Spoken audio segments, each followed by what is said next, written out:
Wilayah Belgorod di barat daya Rusia mungkin tidak setenar Donetsk atau Kharkiv dalam pemberitaan perang. Namun, sejak konflik Rusia-Ukraina memanas, kawasan perbatasan ini perlahan berubah menjadi wilayah dengan tekanan keamanan dan kemanusiaan yang nyata. Bukan garis depan utama, tetapi juga bukan lagi wilayah yang sepenuhnya aman. Dalam video ini, kita akan membahas secara utuh apa yang sebenarnya terjadi di Belgorod.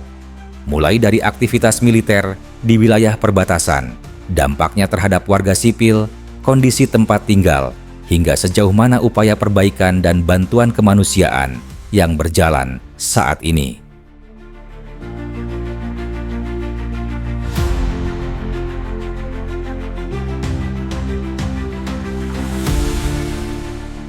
Sejak 2023 hingga awal 2026, Belgorod menjadi salah satu titik paling sensitif di perbatasan Rusia-Ukraina.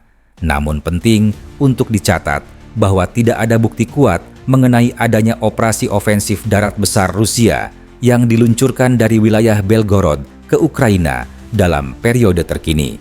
Aktivitas militer Rusia di kawasan ini lebih bersifat defensif. Fokus utama diarahkan pada penguatan pertahanan perbatasan, peningkatan sistem pertahanan udara, patroli darat, serta perlindungan terhadap infrastruktur strategis yang berada dekat dengan garis batas negara. Sebaliknya, wilayah Belgorod justru sering menjadi sasaran serangan lintas batas. Serangan ini umumnya dilakukan menggunakan drone, roket jarak jauh, dan artileri. Intensitasnya tidak selalu besar, tetapi terjadi secara berulang dan menyasar desa-desa perbatasan, fasilitas energi, serta area permukiman sipil. Dalam beberapa kesempatan, muncul pula laporan mengenai infiltrasi terbatas pasukan Ukraina ke wilayah perbatasan Belgorod. Aksi semacam ini bersifat taktis, berdurasi singkat, dan tidak berkembang menjadi pendudukan wilayah secara permanen.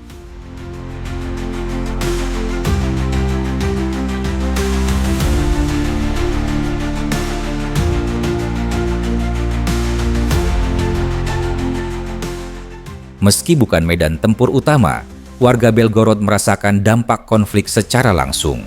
Dampak itu tidak hanya hadir dalam bentuk suara ledakan atau sirene peringatan, tetapi juga gangguan nyata terhadap kehidupan sehari-hari. Salah satu dampak paling serius adalah gangguan terhadap infrastruktur dasar. Serangan terhadap fasilitas energi menyebabkan pemadaman listrik, terputusnya pasokan air, serta berhentinya sistem pemanas. Kondisi ini menjadi sangat berat ketika terjadi di tengah musim dingin Rusia. Dalam beberapa periode, ratusan ribu warga Belgorod sempat kehilangan akses listrik dan pemanas secara bersamaan. Bagi banyak keluarga, situasi ini membuat rumah mereka berubah menjadi tempat yang dingin, gelap, dan sulit dihuni dalam jangka waktu tertentu.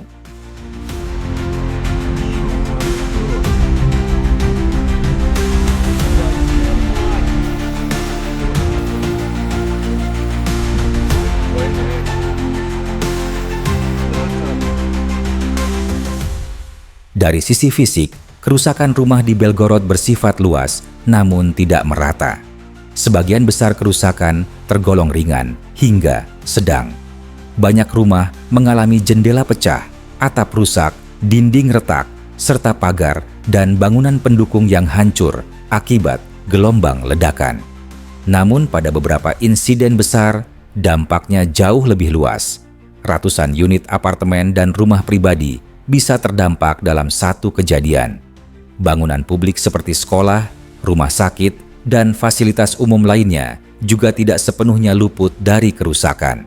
Walaupun tingkat kehancuran di Belgorod tidak setara dengan kota-kota di Ukraina yang berada tepat di garis depan, rasa tidak aman menjadi masalah utama. Banyak warga hidup dengan kesadaran bahwa rumah mereka bisa terdampak sewaktu-waktu, tanpa kepastian kapan situasi benar-benar stabil.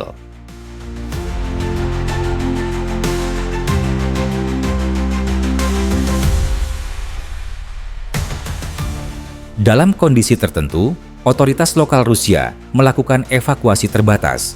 Langkah ini biasanya diambil ketika terdapat ancaman langsung, seperti ditemukannya amunisi yang belum meledak di area permukiman atau meningkatnya risiko serangan lanjutan. Beberapa desa perbatasan bahkan sempat dikosongkan sementara.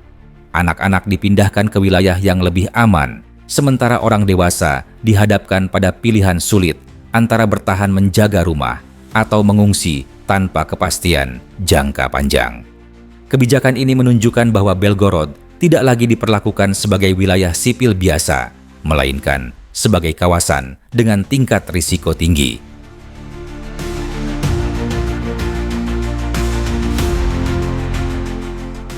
Dari sisi kemanusiaan, bantuan memang tersedia, tetapi bersifat terbatas dan tidak selalu merata. Pemerintah daerah Belgorod menyediakan bantuan dasar berupa tempat penampungan sementara, distribusi kebutuhan pokok, serta kompensasi finansial tertentu bagi warga yang terdampak langsung. Selain itu, organisasi kemanusiaan seperti Palang Merah Rusia dan Komite Internasional Palang Merah juga terlibat dalam memberikan bantuan. Bantuan ini umumnya mencakup kebutuhan medis, perlengkapan higienis, serta dukungan sosial bagi warga yang terdampak konflik.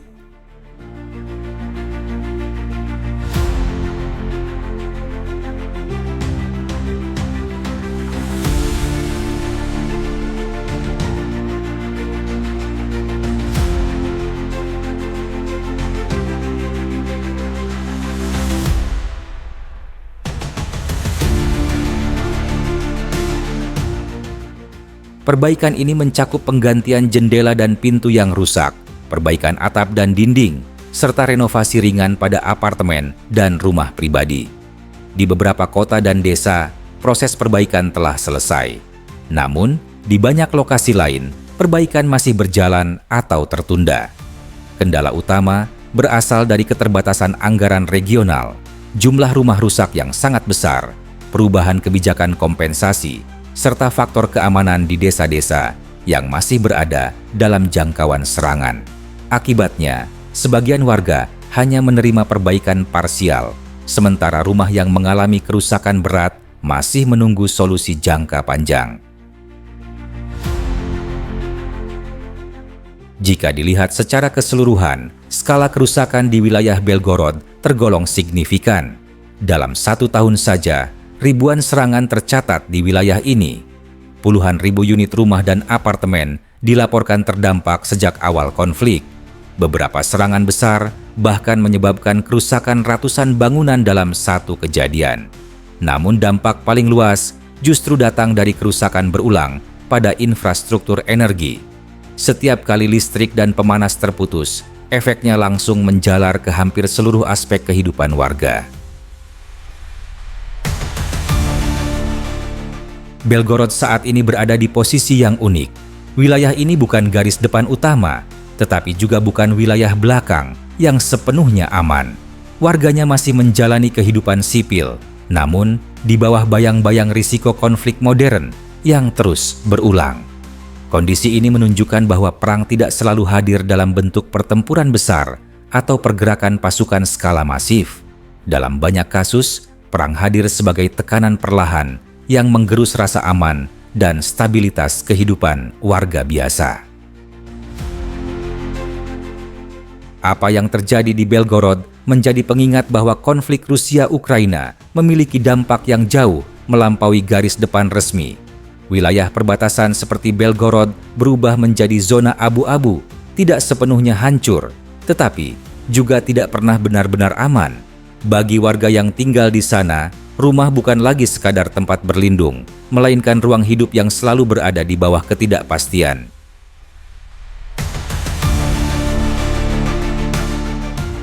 Informasi ini berasal dari sumber laporan terbuka dan media internasional.